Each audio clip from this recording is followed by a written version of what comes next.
Hello everyone, আসসালামু আলাইকুম। সবাই কেমন আছেন? আশা করছি সবাই খুব ভালো আছেন। আমরাও আলহামদুলিল্লাহ ভালো আছি। বরাবরের মতোই আর একটা নতুন ভিডিও নিয়ে আপনাদের মাঝে হাজির হলাম। আজকের ভিডিওটা একটু অন্যরকম ছিল। আর ঘুম থেকে উঠেই দেখি দরজার সামনে এরকম বেলুন দিয়ে সাজানো, দেখে অনেকটা অবাক হয়ে গিয়েছিলাম আর অনেকটা খুশিও হয়েছিলাম। বেলুনের সাথে একটা গিফট বক্সও ছিল, তো দেখা যাক এটার মধ্যে কি আছে। তো আপনাদের সামনেই আমি এটা খুলতেছি। নোহামনিও আমাকে হেল্প করতেছে গিফটটা খোলার জন্য। তো দেখা যাক এটার মধ্যে কি আছে। আসলে সারপ্রাইজ গিফট পেতে কে না ভালোবাসে, আসলে সবাই গিফট পেতে অনেক ভালোবাসে। তো এই যে এরকম সারপ্রাইজ হলে তো কথাই নেই। গিফট বক্সটা খুলে আমি অনেকটা খুশি হয়েছি। আর এখানে কি কি ছিল আপনাদের সাথে একটু শেয়ার করতেছি।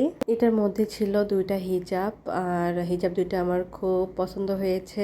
আর এইখানে কয়েক ধরনের চুড়ি ছিল, তো আমার সবগুলাই অনেকটা পছন্দ হয়েছে। সাথে একটা নেল পালিশ দিয়েছিল আর একটা লিপ বাম দিয়েছিল। আর এই গিফটটা করেছে নোহার ছোট্ট খালামণি। লিপ বামটা নিয়ে নহমনি একটু খেলার চেষ্টা করতেছে আর ঢাকনাটা খুলে বারবার লাগানোর চেষ্টা করতেছিল। আর এটা ছিল 22 তারিখের ভিডিও। আমার ভিডিওটা আপলোড করতে করতে একটু লেট হয়ে গিয়েছে। আপনাদের সাথে এখনো শেয়ার করাই হয়নি কেন এই গিফটগুলো দিয়েছে, কারণ 22 তারিখে আমার বার্থডে ছিল, এই জন্য আমার বোন আমাকে এগুলো গিফট করেছে। ছোট বোন হিসেবে যতটুকু গিফট করেছে আমি আলহামদুলিল্লাহ অনেক খুশি হয়েছি। আর কি দিয়েছে সেগুলো আপনাদের সাথে একটু শেয়ার করলাম। এখন এগুলো গুছিয়ে রাখবো।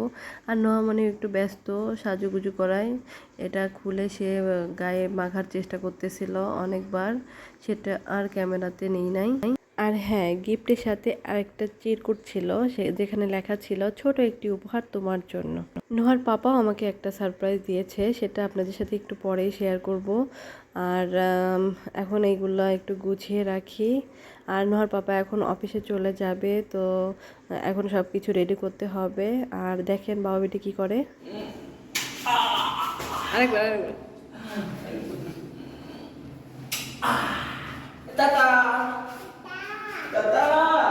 আচ্ছা আম্মু,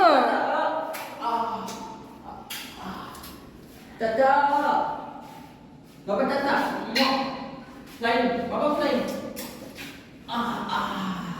Tata. আসো আসো আসো, চলে গেছে, আসো আসো আসো আসো। হুম। প্রতিদিন বাবা মেয়ের একই অবস্থা, অফিসে যাওয়ার সময় এরকম ঢং করবে, আমার খুব ভালো লাগে দেখতে।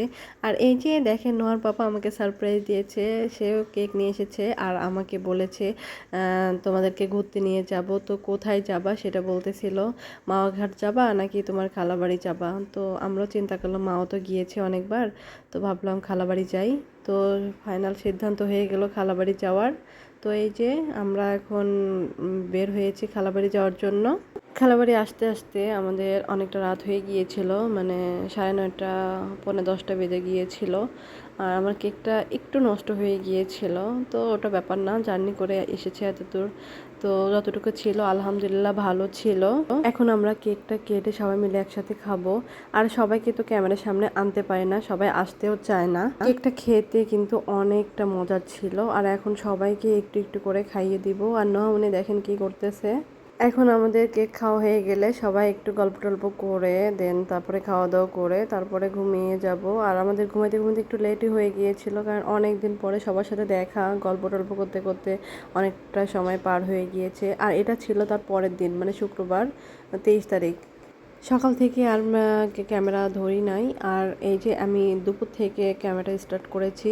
আর নহমনি যে খেলতেছিল পিচ্চির সাথে, তো ভাবলাম একটু ভিডিও নেই।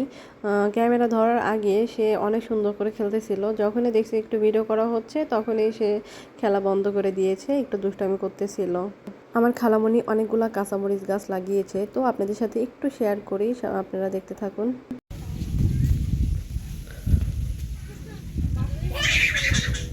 অনেক মরিচ ধরছে এখনো।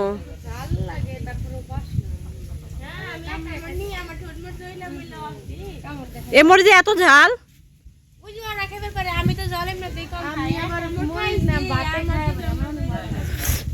এ মরিচ তো বড় হয় না রে, ছোটই তো।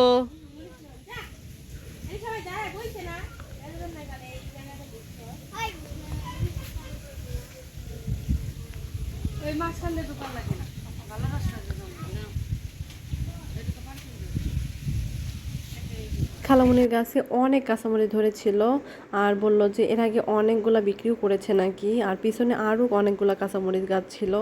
তো আমি আর পিছনে যাই নাই। আর এখন শেয়ার করতেছি আমার খালামণি পিঠা বানাচ্ছে।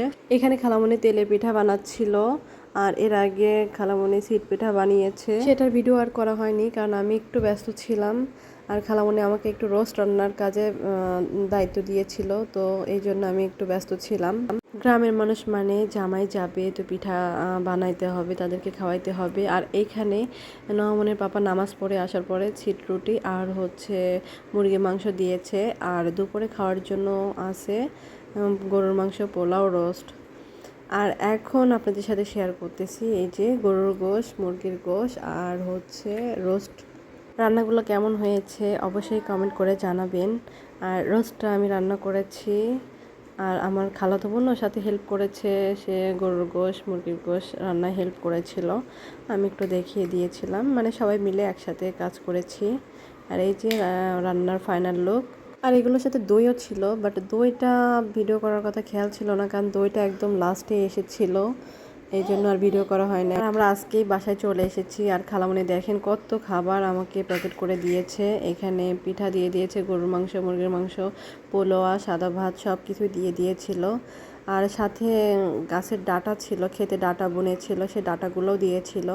আর আমাদের ভিডিওটা আজকে এই পর্যন্ত। সবাই ভালো থাকবেন, সুস্থ থাকবেন। আর আমাদের ভিডিও যদি ভালো লেগে থাকে অবশ্যই সাবস্ক্রাইব করে আমাদের পাশে থাকবেন। আল্লাহ হাফেজ।